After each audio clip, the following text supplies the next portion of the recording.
All right, let's dive right into this explainer. Today, we are unpacking one of the absolute most fascinating contradictions in all of modern philosophy. We're looking at a thinker who basically took the hard political mechanics of Marxism and somehow fused them together with the deep spiritual mysticism of Judaism. And the result? Well, it's a radically new way of understanding time and history itself. It's truly wild stuff. But before we map out the timeline of history, we really have to start with a mind-bending question, one that challenges literally everything we think we know about time. You know, we usually think of the past as totally locked, right? Finished, a closed book. The slain are slain, the lost battles are, well, lost. But what if the past actually isn't closed? What if the meaning of historical events is fundamentally incomplete and it's just sitting there waiting for us to finish it? To wrap our heads around this, we're going to follow a quick roadmap for this explainer. First, we'll look at the Marxist theologian paradox, then the angel of history, followed by smashing homogeneous empty time, and finally, the power of remembrance. Okay, Section 1, the Marxist theologian paradox, or an alchemical fusion. And this brings us to the man himself, Walter Benjamin. He was a truly brilliant thinker, but he was caught squarely between two totally incompatible worlds. I mean, on one side, you have historical materialism, which is deeply rooted in objective analysis, class struggle, and secular politics. But then on the exact opposite side, you have theology, specifically Jewish Messianic thought, which is all about divine redemption and spiritual awakening. It's like mixing oil and water, right? And because of this, for decades, academics have argued fiercely over which camp Benjamin actually belonged to.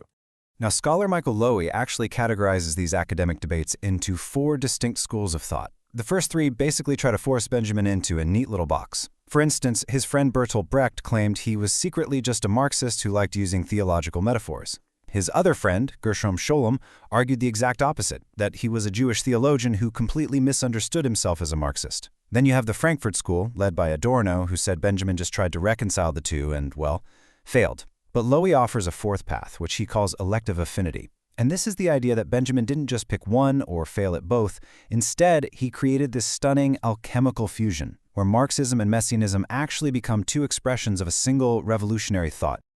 Moving on to Section 2, the angel of history, staring into the debris of the past.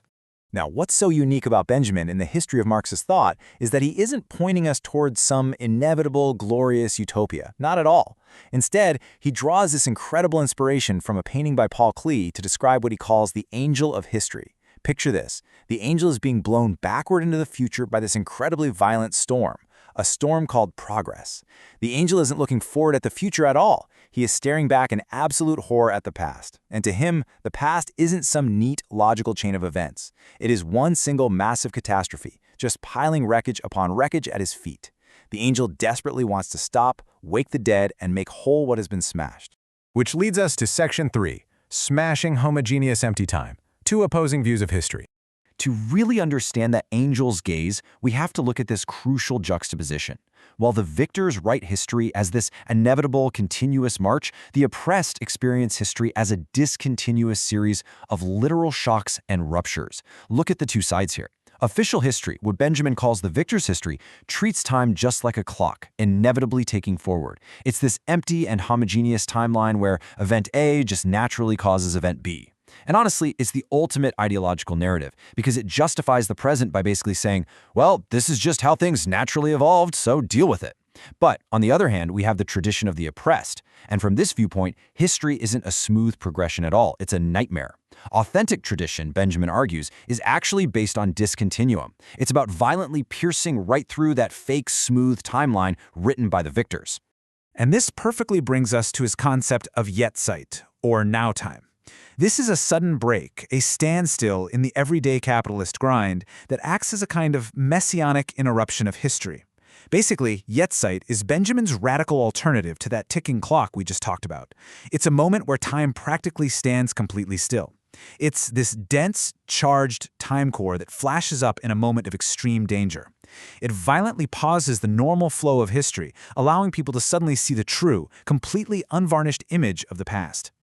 All right, final section, Section 4, the power of remembrance, retroactively redeeming the past. So how do we reclaim the voice of the oppressed? Through Iden Ginkin, which is a radical form of remembrance that actively redeems the crushed possibilities of the past. Now, Max Horkheimer famously challenged Benjamin on this. He basically said, look, the past injustice has happened. It's done. The slain are actually killed. Horkheimer thought Benjamin's ideas were just way too idealistic. But Benjamin fired back. He argued that remembrance can actually make the incomplete complete and the complete incomplete. He's saying this isn't just about building monuments or having some polite culture of memorialization. No, this is a profound, active theological and political intervention. As the philosopher Giorgio Agamben points out, we typically view reality as moving strictly in one direction, from possibility to actuality. Once a victor wins, the facts are totally closed, and hey, that's the end of the story. But Benjamin is asking us to look at the impotentiality, the things that could have been but were crushed. The past is absolutely full of failed revolutions and unfulfilled hopes. And here's the kicker. These aren't just dead facts. They are undead potentials. They carry this secret index pointing forward, actively demanding that we, the living, finally redeem them.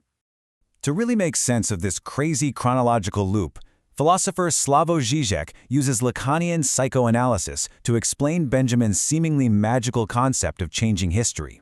Think of historical events almost like words in a sentence that you haven't finished speaking yet. They are floating signifiers. Sure, they happened, but their ultimate meaning isn't actually locked in yet. Then, an event happens in the present, a revolutionary now moment, which acts as a quilting point. It's exactly like putting a punctuation mark at the end of a sentence that retroactively changes the meaning of all the words that came before it. So, by acting in the present, we genuinely change what the past means. We sew a completely new, redeemed significance onto those past failures.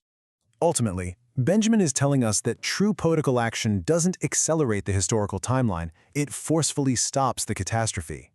As the title of Michael Lowy's book so perfectly captures, we've all been conditioned to think of revolution as a way of speeding up the train of progress so we can finally arrive at utopia. But wait, if progress itself is the storm piling up wreckage, just like the angel of history sees, then we definitely don't want the train to go faster. We want to pull the emergency brake. We want to achieve this messianic standstill, stopping the homogeneous flow of time just to redeem the crushed possibilities of our ancestors. So I'm going to leave you with this final, provocative thought to consider the next time you reflect on the struggles of the past. If Benjamin is right, and the past is never fully closed, which of history's undead struggles are waiting for us to retroactively redeem them today? History isn't just behind us, it is actively waiting for us. The victims of past injustices are handing us a weak messianic power, a demand that their unfinished struggles finally find meaning through our actions right now. It completely flips how we view our responsibility to the past. Thanks so much for joining me on this explainer, and I really hope this paradigm shift gives you a brand new lens to view both history and our present moment.